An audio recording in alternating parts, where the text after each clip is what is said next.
Hello guys, selamat datang ke channel Afan Yusof. Nama aku Afan Yusof. Obviously, hari ni bersama dengan aku kita ada Wilson daripada channel Sembang Finance. Of course korang kenal dia kan, betul tak?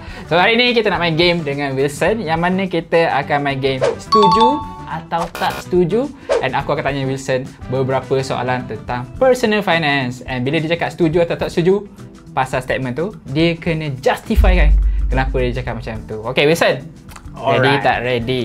Ready. Okay, so soalan yang pertama, okay, kita teruskan, iaitu investment terbaik adalah KWSP. Wilson, setuju atau tak setuju? Bagi aku setuju. Okay, Wilson setuju, Wilson tak setuju? Boleh tak half-half? Boleh. Okay, Wilson, Wilson. Okay, so biasa cerita sikit lah. Yang KWSP ni, bagi orang yang kerja, memang terbaik. Terbaik. Saya rasa lah. Sebab bila gaji awak masuk kan, awak dapat caruman majikan tau. Caruman majikan tu 100% daripada investment awak. So katakan awak masuk RM100, awak dah dapat balik RM110. Confirm, chop stamp guarantee, dapat. Memang tak boleh nak menang. Faham. Memang investment yang paling baik. Tapi kalau awak tak kerja, maksudnya awak buat kerja sendiri, self-employed macam kita, so it is not necessarily the best lah, saya cakap. The best, betul. Faham. Tapi Wilson, selain daripada KWSP, what do you think the best investment? Pada pendapat saya, sebab saya memang bias lah, saya rasa S&P 500 lah. Tak boleh lari lah. Itu paling basic. Itu paling basic, okay? Itu paling basic. Memang tak boleh lari. Alright. Tapi S&P 500 ni sebenarnya sangat bagus tau, history performance dia. Sebab saya memang ada buat lah dulu fund management semua ni kan. So saya pernah try macam Asia market, Japan, saya ada try lah Indonesia semua. Tapi balik-balik pun S&P 500 juga. So ni cakap daripada pengalaman lah, betul tak? Alright. So berkaitan dengan US market juga, kita cakap pasal S&P 500 tadi. Soalan kedua, okay, ngam-ngam aje dengan apa yang Wilson cakap tadi.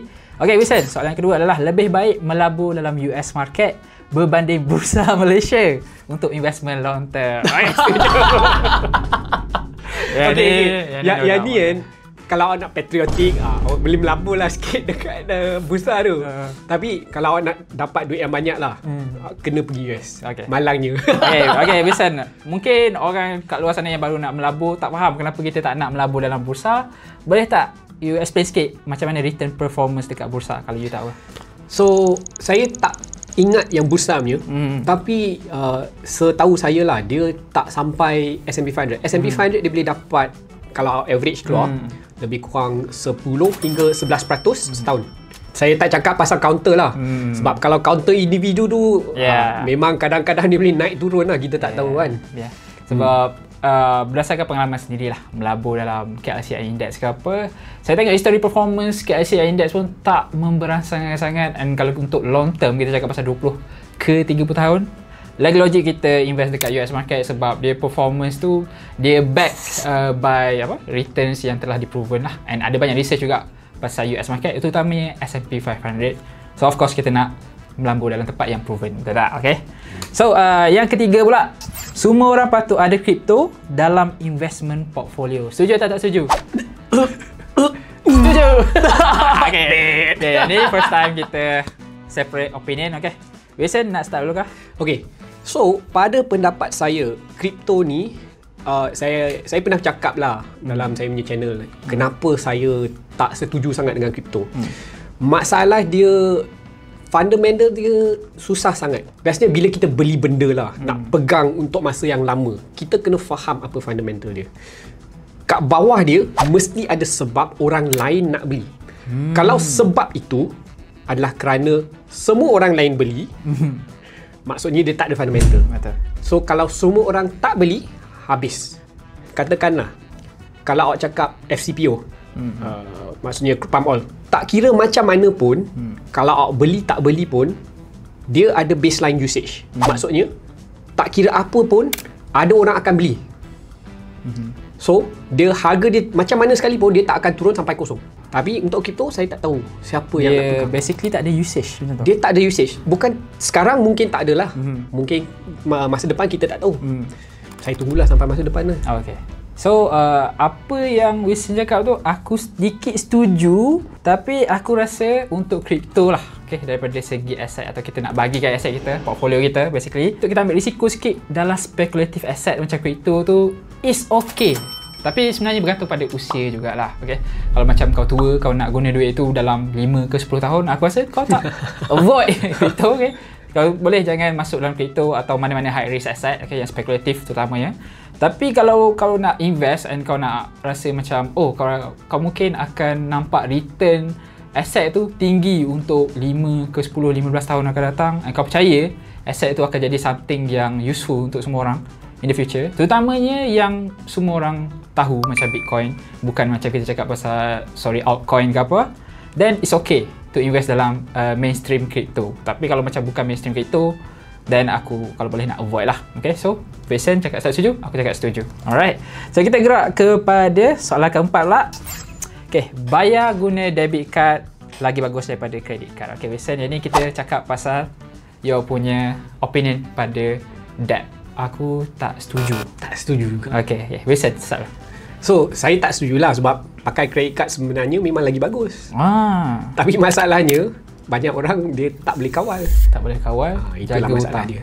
Alright, so Vincent ada berapa credit card sekarang? Saya ada 2 je. Ada 2, okay. Bagi tahu Vincent. Satu high limit, satu low limit. Satu Memang macam tu je. So, Vincent, you ambil credit card, dah lama ke? Atau you pengguna baru credit card? Dah lama. Dah lama. Dah 20 tahun lebih dah.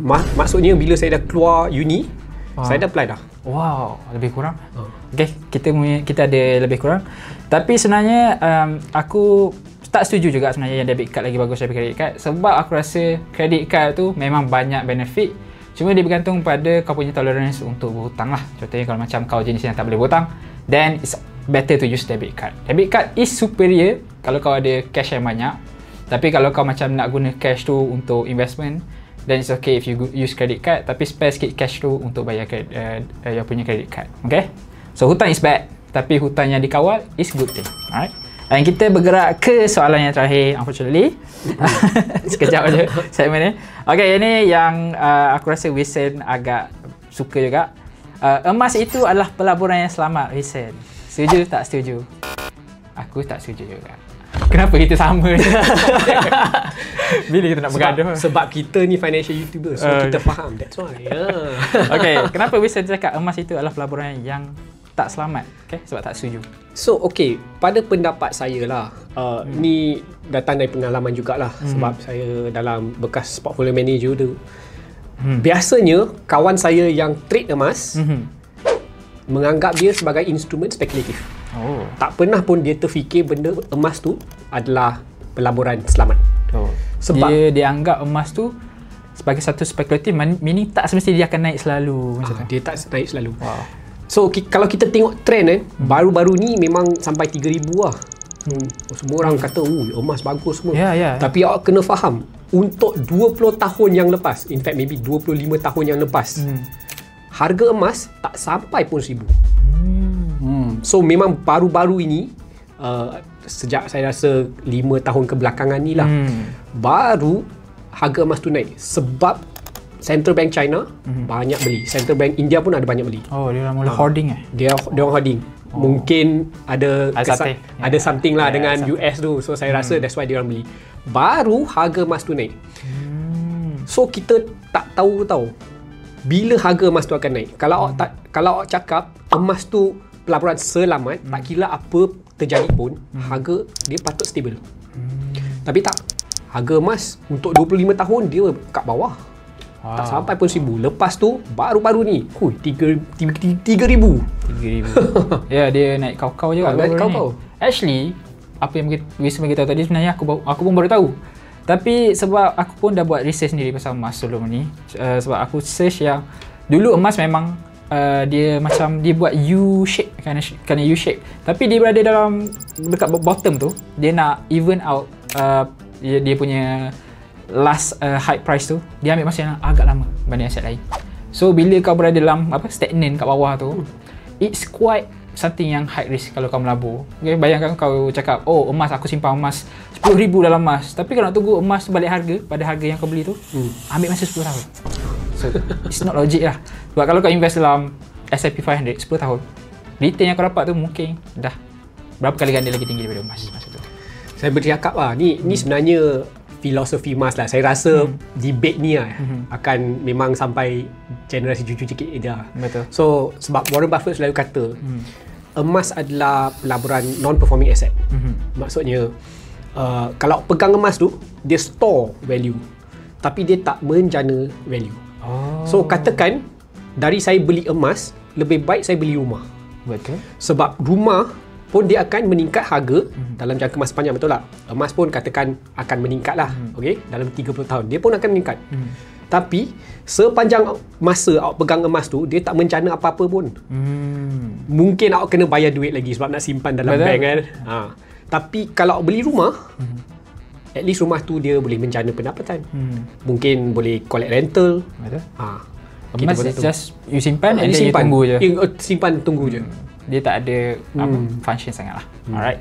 So rasanya itu saja untuk kita punya setuju tak setuju game. Okay, agak ringkas sebab aku pun buat secara random. Tapi terima kasih pada Sembang Finance atau Wilson sebab join hari ini. Maybe in the future kita akan buat lagi. Tengoklah kalau dapat sambutan ke tak. Tapi untuk hari ini itu saja. Thank you sebab tonton. Sila subscribe kalau tak subscribe lagi. And see you guys in the next video. Bye bye.